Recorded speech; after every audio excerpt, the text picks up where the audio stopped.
আজ ৯ই মে আমাদের নতুন মুখ্যমন্ত্রী শপথ গ্রহণ করলেন। তাই সকাল থেকেই টিভি চলছে, আর আমিও এদিকে জেরা ফোটানো জল নিয়ে বসে পড়লাম টিভি দেখার জন্য। সময় পরিবর্তনশীল, ঠিক সেরকমই সবার একই রকম সময় থাকে না, কারোর ভালো সময় আবার কারো খারাপ সময়।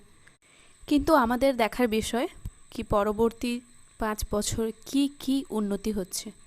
প্রতিশ্রুতি তো সবাই দেয়, কিন্তু কে কতটা প্রতিশ্রুতি রাখার চেষ্টা করে সেটাই দেখার বিষয়। আজকে ডিটক্স ওয়াটারে ছিল বিটরুট আর পুদিনা পাতা। আজ সকাল সকাল জলটা বানিয়ে নিলাম। আজ বাঙালিদের একটা স্মরণীয় দিন, ২৫শে বৈশাখ, মায়ের স্কুল সকাল সকাল।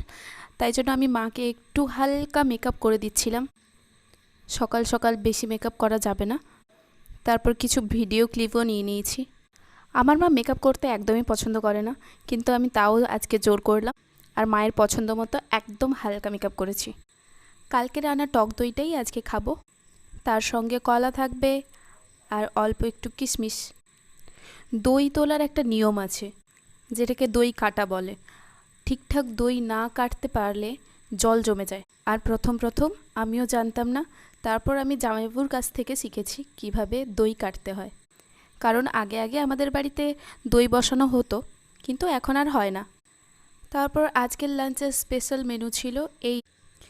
বিকেলে কিছু টক খেতে ইচ্ছে করছিল, কিন্তু যেহেতু দুপুরে টক হয়েছিল তাই জন্য আমি আলাদা